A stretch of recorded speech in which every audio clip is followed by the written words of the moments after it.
सांसद के अधिकारी। संविधान में लोकसभा के लिए अध्यक्ष और उपाध्यक्ष का और राज्यसभा के लिए सभापति और उपसभापति का उपबंध किया गया है। भारत का उपराष्ट्रपति राज्यसभा का पदेन सभापति होता है। उपराष्ट्रपति का चुनाव राज्यसभा अपने सदस्यों में से करती है। अध्यक्ष तथा उपाध्यक्ष का चुनाव लोकसभा अपने सदस्यों में से करती है। अध्यक्ष की अनुपस्थिति में लोकसभा का उपाध्यक्ष अध्यक्ष के कृत्यों का निर्वहन करता है। इसी प्रकार सभापति की अनुपस्थिति में उपसभापति राज्यसभा के सभापति के रूप में कार्य करता है। ऐसी अध्यक्षता करते समय उप पीठासीन अधिकारी दोनों अवस्थाओं में सदन के पीठासीन अधिकारी की सभी शक्तियों का प्रयोग करता है।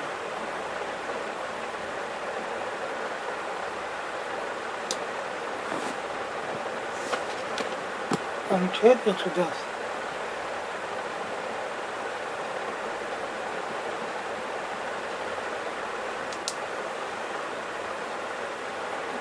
धन विधेयक।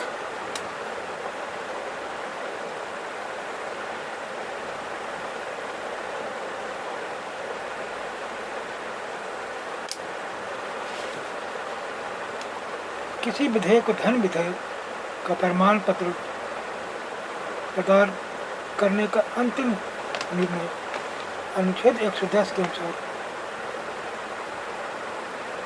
लोकसभा के अध्यक्ष का होता है। जब भी विधेयक के बारे में दोनों सदनों के बीच मतभेद होने पर संयुक्त बैठकें बुलाई जाती है, तो वह ऐसी संयुक्त बैठक की अध्यक्षता करता है लोकसभा के अध्यक्ष। और ऐसी बैठकों में प्रक्रिया से संबंधित सभी नियमों का संचालन उसके निर्देशों तथा आदेशों के अनुसार होता है। अनुच्छेद 108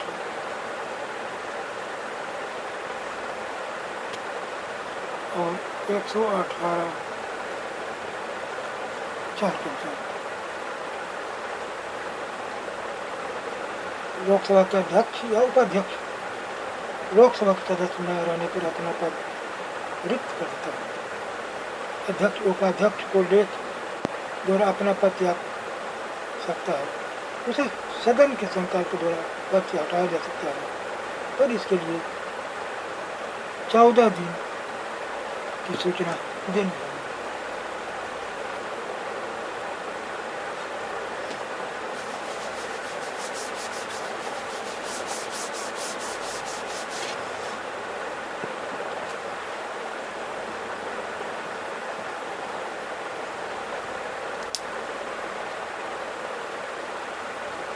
चौदह दिन की सूचना देनी होगी और उसे सदन के तत्कालीन समस्त सदस्यों की बहुमत से पारित करना होगा।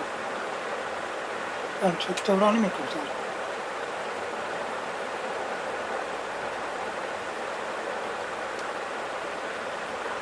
अनुच्छेद 90 में राज्यसभा के उपसभापति के लिए ऐसा ही प्रावधान है, लेकिन लोकसभा का विघटन हो जाने पर नए सदन की प्रथम बैठक के ठीक पहले तक अध्यक्ष अपने पद पर बना रहता है। संसद का सत्र।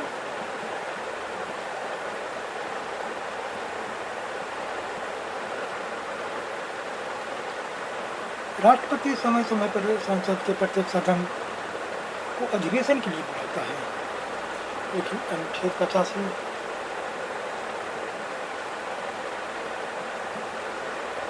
एक के उपबंध है कि सदन के दो सदनों के बीच 6 मास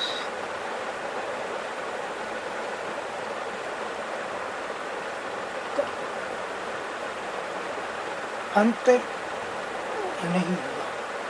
सामान्यतः प्रति वर्ष संसद के 3 सत्र होते हैं, अर्थात बजट सत्र फरवरी मई, वर्षकालीन सत्र जुलाई सितंबर और शीतकालीन सत्र नवंबर दिसंबर। लेकिन राज्यसभा के बजट सत्र को विभाजित 2 सत्रों में कर दिया गया और उनके बीच 3 से 4 सप्ताह का अंतर होता है। अतः उसके वर्ष में 4 सत्र हो जाते हैं। आम चुनाव वाले वर्ष में अथवा अन्य विशेष परिस्थितियों में सत्रों की इस व्यवस्था में परिवर्तन आवश्यक हो सकता है।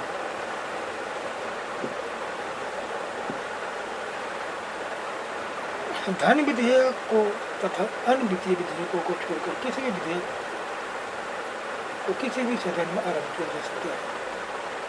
ऐसे विधेयक को अनुमति के लिए राष्ट्रपति को प्रस्तुत करने से पूर्व अनिवार्य है कि उसे दोनों सदन बिना किसी संशोधन के या दोनों सदनों द्वारा स्वीकृत संशोधनों से पारित किया जाए।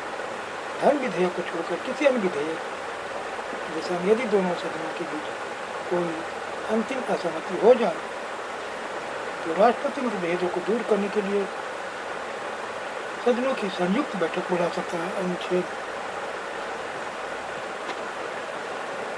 107(8) अनुच्छेद 107(8) के अनुसार संयुक्त बैठक की व्यवस्था